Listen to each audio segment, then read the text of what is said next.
January 29th, 1945, 2:47 p.m., Holzheim, Belgium. First Sergeant Leonard Funk steps around the corner of a battered farmhouse and stops cold. 90 German soldiers are facing him. Some already have rifles leveled. Others are scrambling to arm themselves, pulling weapons from a heap lying in the snow.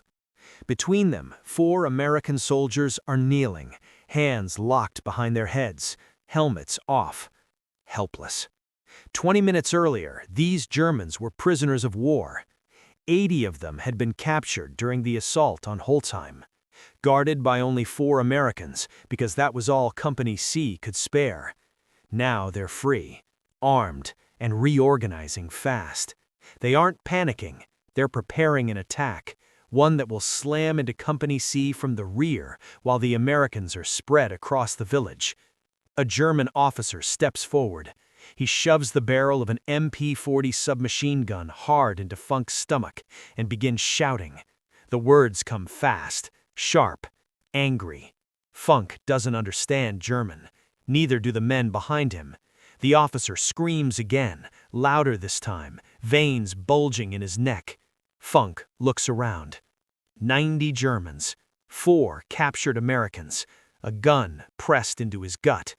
And then, something strange happens. Leonard Funk starts laughing. Not a nervous chuckle, real laughter.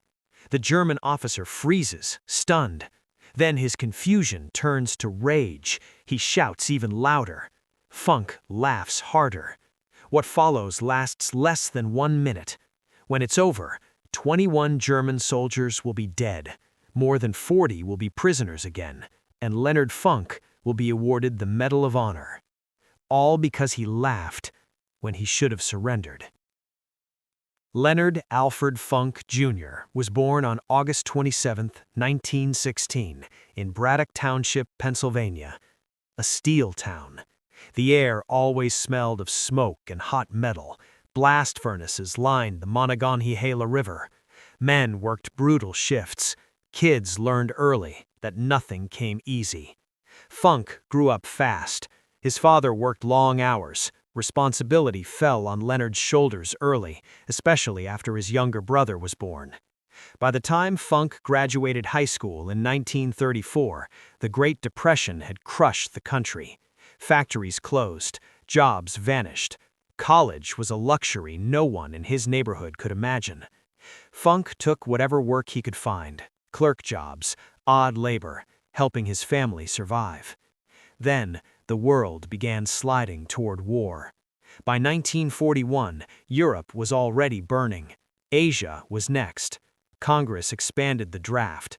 In June, Leonard Funk's number was called. He reported to the induction center in Wilkinsburg, Pennsylvania. 24 years old, 5 feet 5 inches, 140 pounds. The army doctor probably looked at him and saw a file clerk. Leonard Funk had other ideas. He volunteered for the Paratroopers. In 1941, American airborne units barely existed. Jumping behind enemy lines sounded insane, dangerous, almost suicidal. That was exactly why Funk wanted in. Airborne training was designed to destroy weakness. Endless runs, obstacle courses, rope climbs, brutal conditioning.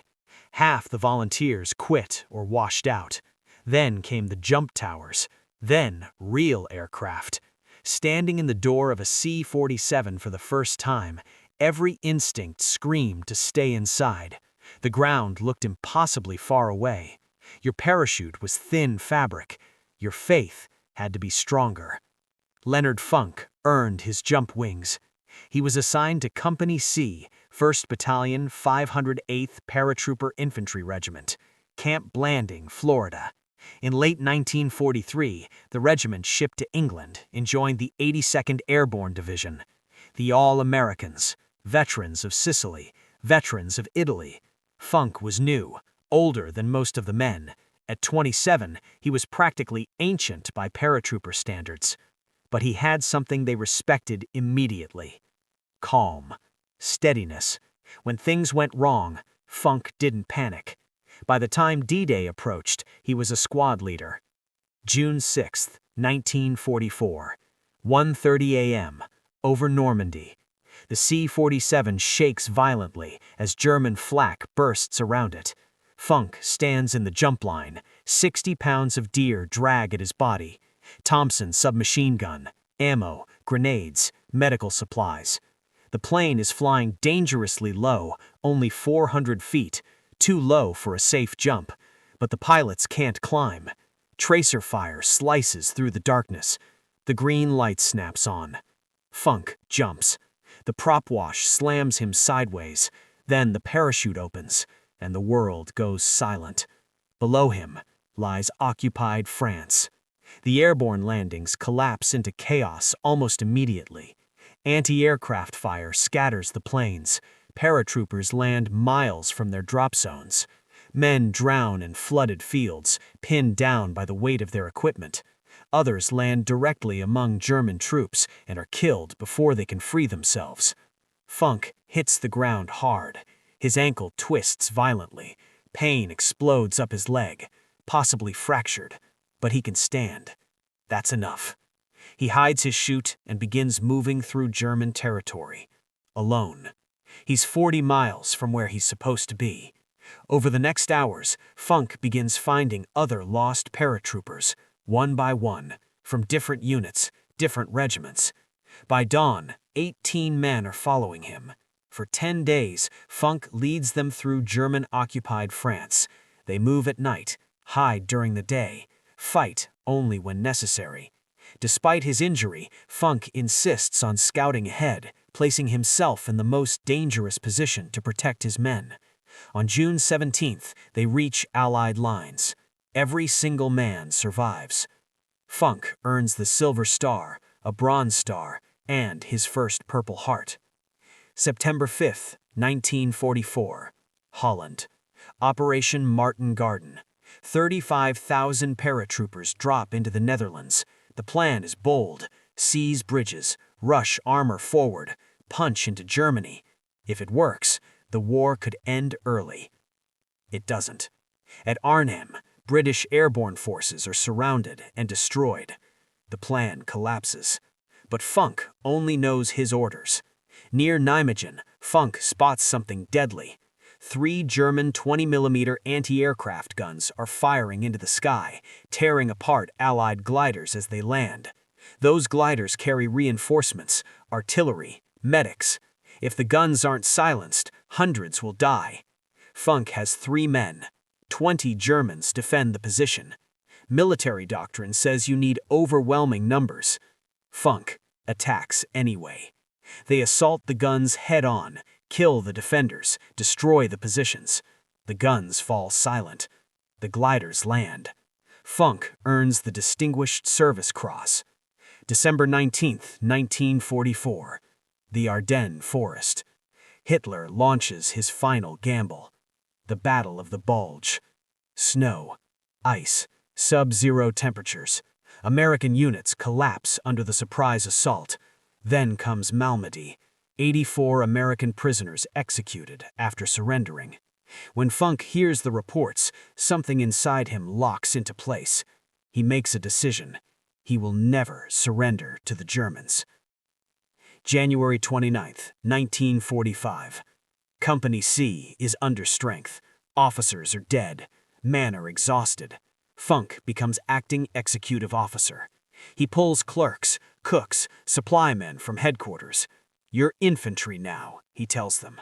They march 15 miles through snow and artillery fire. They assault Holzheim house by house. They take the village. 80 Germans are captured. Only 4 are left to guard them. Then a German patrol appears. The guards are overwhelmed.